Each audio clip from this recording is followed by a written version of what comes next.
My sermon this morning is of Earth out of balance, of our imbalanced humanity, and in some respects of how we got here, and even the direction we seem at now to be heading. As our planet continues to cook in the gases we so profusely exude, we know what we need to do to save ourselves. We need to start living differently, perhaps very differently. Because no God or alien race need have any reason to save us from ourselves. And perhaps the planet will do that work if we don't. The danger is obvious, and it's obviously great. But where does our saving lie? I hope this morning we can at least touch something of that in my ultimate theme, which is the deeper sense of who we are. So, if we think back to that creation tale, it reminds me how well we can read the Bible as a kind of O. Henry gospel. The protagonists that we thought were going to be the good guys turn out otherwise in so many of its compelling chapters. The God you thought was God is good turns out to be a far more dangerous tempter than the serpent of chapter 2, who only induced us to know good from evil. We have been good creatures of this Creator God in many respects, not just biting off a little bit of fruit, but truly subduing the earth as commanded, that earth over which we have been given dominion. Be fruitful and multiply, says Yahweh. And we have in fact taken lots of bites from lots of fruits and grains and animals and cultures and disappeared peoples. A great image of this multiplying I found in a story, I can't remember where or even if it's set in China or not, but a craftsperson made a lovely chessboard for a king who so enjoyed that game. And he said, all I ask in compensation is that for the first square on the board, you give me 1 grain of rice. And then for each successive square, just double that. And then that rice can be my compensation. And yet, I'm told, though I only worked the math out through about 8 squares, there is not enough rice on the planet Earth today to pay that debt. Just doubling, not even squaring, just doubling. Why? Because in certain series of growth, things take wildly off rather than being mapped to any curve that would make sense to our limited minds. How would you describe something alive that grew like that? Invasive. How about something that grew like that within a host on which it fed? Might we say it's a cancer? I was tempted to say virus because we've gone viral, but viruses are not alive. And one of the things that my resolution here requires is that we are part of life in a more clear sense than those in-between virus beings have been classified. What is a cancer? Cancer.net explains it this way. Cells grow and divide to make new cells as the body needs them. Usually, when cells get too old or are damaged, they die. Then new cells take their place. Societies were once like that. The site goes on to say that cancer becomes when genetic changes alter this ordinary process so that cells begin to grow uncontrollably. For cultural changes, global warming is our symptom of that incredible rate of change. And I suggest that as in the body, genetic changes in the codes of who we are can be responsible for the growth of cancer over the times of history. In our culture, I think it's our cultural senses of what our societies are, of what ends we live toward, of what matters in our lives, of what we're capable of. These are the elements that shape within multiple cultures across our history the DNA of who we are. And when something goes wrong in that DNA, more than our lives individually can go awry.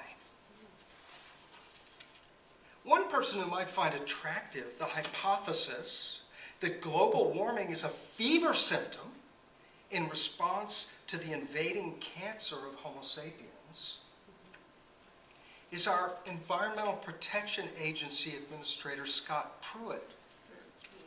And I think he might be interested in this hypothesis because he said he doesn't believe that human factors are the primary contributor to global warming. It isn't things like carbon dioxide. And he says that the question of human influence needs much more study. So let's study that in a different sort of way by studying the rationales behind our human influence. Because I'm not an oil man as he is, I'm far less qualified to speak to science, so I'll focus more on how our culture has gotten us here, for better and for worse. And the deniers do have one thing right.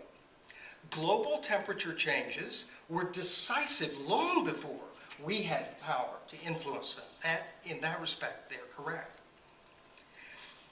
They say that humans of our species, not the deniers, but the scientists who in other respects the deniers deny, say that humans of our species first emerged maybe 200,000 years ago, and geneticists concur that about halfway through our history, about 100,000 BCE, the worst ice age left alive barely 20,000 Homo sapiens. Imagine that. Through all those hundreds of thousands of years, to have reached a point that was so chilling to the prospects of human life that only about 20,000 human beings of that species remained. By about 10,000 years ago, most of the world was populated in the ways that it's been populated since. And as the last great ice age ended around 8,000 years ago, women who had gathered seeds on nomadic paths now planted the seeds of agriculture. Our story arc from there is one of long and broken progress, which I will only evoke here poetically. Progress. More plants, more animals, more food for more people who want more, better tools to farm with, more surplus, more to fight over, and better tools to fight with, bigger power to wield, needing bigger churches for bigger states, to build bigger tombs for more people as they defend bigger cities and experience bigger plagues across longer trade routes, as cultural artifacts are beaten in clay, in stone and in metal, on paper and scrolls and papyrus, so that we could track the sale of slaves and do philosophy and see culture beaten back again and again by nomadic invaders. That's a quick history of our culture, of our world, of our population selves. And that growth, wait a minute, I must have skipped a page here. Oh, the bottom of the page, sorry about that. Beaten back again and again, this cultural arc I speak of by nomadic invaders. 2 points stand particularly out in this historical arc I've spoken to in terms of our arrival, what we consider the we of the culture that's arrived here.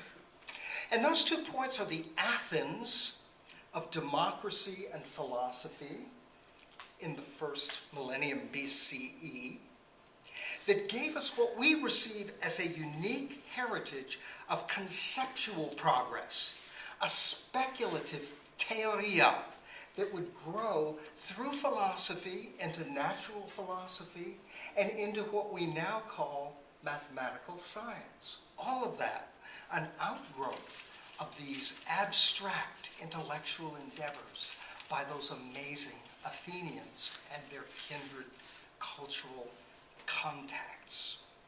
And that growth, science, would give us the keys to unlock Earth's resources as never before, as our knowledge of nature's mechanics built the machines of the Industrial Revolution, my second great lowlight and highlight of our human historical arc.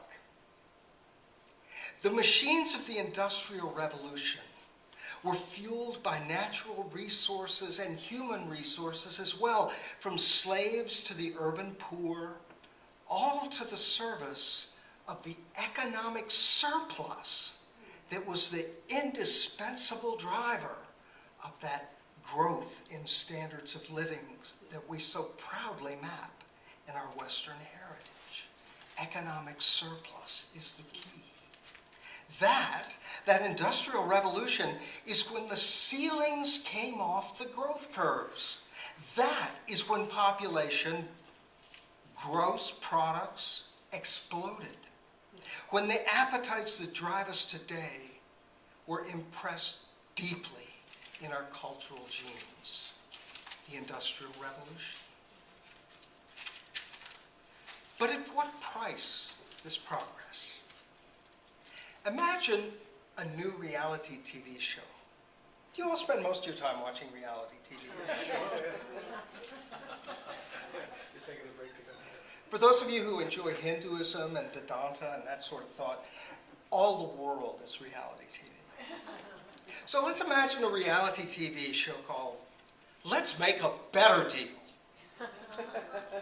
Each episode begins with the ceremonial cutting of red tape. And in a Don Pardo voice, we hear the announcer say, "Welcome to the game where you win prizes that your grandchildren pay for." That's right, Don. Last week, Calvin Hobbs of Canoga Park created 250 jobs for his friends by reducing his grandkids' life expectancy only 8 months. Good job, Calvin. Wouldn't that be a game show, huh? Nice trade-off. Nice work if you can get it. Those who call themselves deep ecologists tell us that the root problem we face is that we only value nature for what we humans can get from it. And so we have New Deal, depression programs to teach conservation, to keep the soil on the ground instead of in the Dust Bowl wind, but it's still about us. So we may conserve, but not with the necessity of cultures whose lives depended quite viscerally on those natural cycles. For the deep ecologist, the root problem is what drives our progress too. Our desire to master, to dominate, to be able to set the thermostat where we want it. Those who call themselves ecofeminists, with varying hyphenations of ecology and feminist or womanist perspectives, say that deep ecology wasn't quite all the way to the root of the problem. Ecofeminists say that we cannot understand our domination of nature and the costs of that without understanding the domination of women. They remind us that our culture is not and has not been for our history gender neutral. It is man in the capitalized M that has glorified us as males. It is man that has driven this vision of our relationship to nature. And that includes science. Scientist Brian Swimme, in an anthology that, is either Reweaving the World, The Emergence of Ecofeminism, or Women's Ways of Knowing, argues that our insistence as scientists on analysis, on computation, on categorization, has blinded us to the reality of the whole. And he proposes that we interpret scientific data. That what we should do with this scientific data is interpret it within the holistic poetic vision that's alive in ecofeminism. He even suggests that those who generated the data have disqualified themselves from using it correctly for cultural purposes. So if we look back to the high points in our history, I want to go back to the rough historical era of that celebrated Athens, because I find there are three different elements within 100 or 200 years of each other that, as mythical or poetic statements of who we are very powerful in bringing out the different strands that have fed into the possibilities we're open to today. The Gaia myth is best associated with Minoan culture that was unearthed archaeologically on the island of Crete, and that clearly carried over and influenced Greek culture.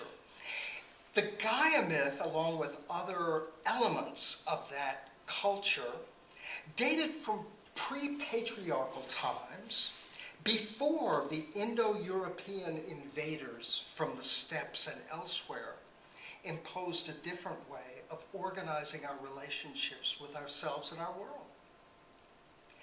Perhaps there could be elements of balance between the earth goddess of the pre-patriarchal culture, the sky god of the Aryan invaders, or gods perhaps, and an emerging humanism that I find not only in the philosophy of Socrates, but in the greatest wisdom of the Greek tragedians.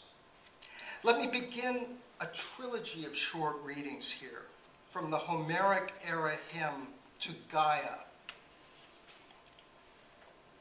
Mother of us all, oldest of all of the earth, the sacred ground, nourishing all out of her treasures, children, fields, cattle, beauty. Mistress, from you come our fine children and our bountiful harvests. Yours is the power to give mortals life and to take it away. Hail to you, Mother of Gods. That's the hymn to Gaia, also called at different points the hymn to the Mother Goddess or to the Mother of Gods. My second quotation is from the poet Hesiod, from his Works and Days, where he says, "Tell of Zeus your father and chant his praise. Zeus, who thunders aloft and has his dwelling most high." And it may be that that thundering Zeus has some affinity to the Yahweh not too far around the Levant. And then in Sophocles, from the chorus of Antigone. You may have heard this before. It's a lovely, lovely thing. I have to say this because it's meaningful to me. In the structuring of Greek tragedy, many experts, scholars, feel that the function of the chorus is as a foil and background against which the action driven by the hero unfolds. So the role of the chorus is to articulate the traditional background against which the hero stands out. You're nodding like I'm saying it right? Okay. Yeah. To the extent that that's true, I see in this chorus, from the chorus in the Antigone, a statement from an older and wiser wisdom tradition about the very attitude that has become the mainstream of us. So here it is.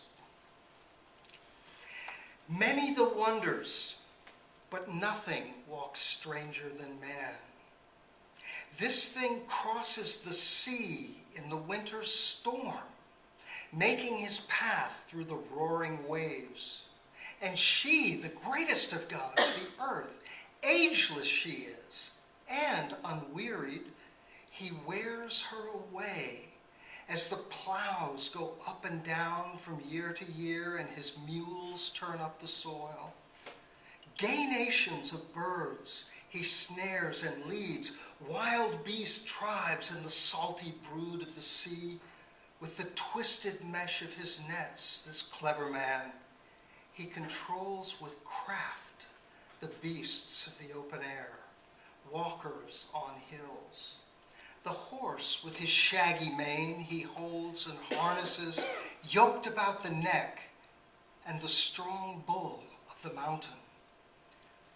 Language and thought like the wind, and feelings that make the town he has taught himself, and shelter against the cold, refuge from the rain.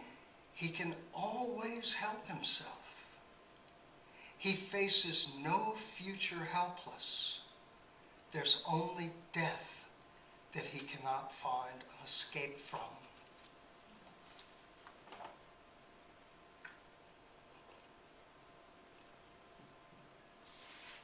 I think it would be a mistake for us to look to the solutions of our problems by attempting to resuscitate cultures that are long gone. Though I find it helpful sometimes to be touched by the myths and symbols and inspiring qualities that may have animated the resources of those peoples. But in our postmodern lives, we can't be a pre-colonial people. So perhaps the answer is not to glorify a disappeared past now that we have eaten the apple and been expelled from our proverbial garden. I see the profound truth of ecofeminism as at least being this, that our most fatal attribute as tragic heroes is our privilege. It is not our vulnerability, but our power that threatens us, and especially our sense of entitlement. Can you think it possible that our Environmental Protection Agency chief might have been appointed by a candidate who could brag about groping women? But with respect to the relationships between these dominations of women and of nature, we have to be careful not to reinstate the old women equal nature, men equal culture formulae. We have to understand ecofeminism not as female nature, but as an articulation of those cultural properties which women have cultivated just as they cultivated just as women were the primary cultivators of the agriculture that has driven so much of our progress, so well appropriated by males such as myself. So what I suggest in balancing that is that we look to our male science for its most important heritage and contribution at a time when I suggest we need it more than for a long time. And so this is what I have to say about science and about those data bits collected and yet to be interpreted.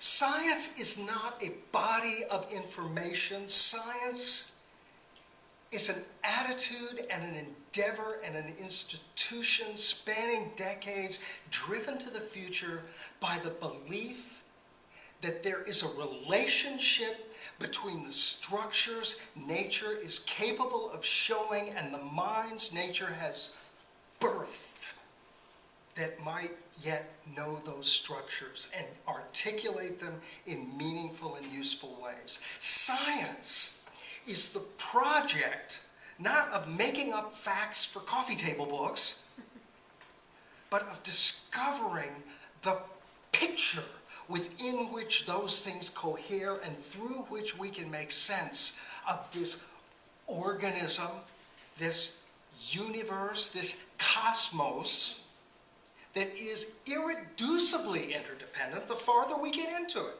The more modern, and even I would say postmodern our science becomes, the more confirmation we have of this seventh principle interdependence, right? And in that spirit, I want to hold up, lift up, that in addition to the mythological aspects of mandala interconnectedness, there is also a theoretical, abstract, sometimes precise intellectual mastery that is brilliant and inspiring and driven by the value of truth. Suppose a community that sets about doing science and sets as its number one rule, everybody's answers are equally right. Everyone gets a trophy for participating in science, as if it were t-ball. And so instead of referee journals, we'll just say whatever works for us at any given time. It doesn't work for me because I have values that don't want to be treated as just one person's opinion among others, as Martin Luther King and many others have too. And so for me, one of the greatest of those values is a commitment to truth. It needn't be an abstract, intellectual, male-dominated institutional phenomenon, but truth in the sense that, wait a minute, you can't just say whatever you want and tweet whatever you want and pretend like there wasn't something that really happened. We may or may not ever be able to know what really happened, but there was something that really happened. So what I want to suggest in our Unitarian, Universalist, and share with your friends, give it any name you want, seventh principle interdependence, and our quest for a wiser, a more integrated, and a more sustainable community of life, I want to suggest that we cannot lose sight of the greatest value developed in this whole tradition out of my amazing Athens. And that is this philosophical commitment that even when we don't know what the truth is, it is not our right to lower the standard so it matches whatever we do have. We need, as Socrates well reminded us, to be most aware of knowing what we don't know, because only then can we attain anything that would be a wisdom we could live with. Thank you.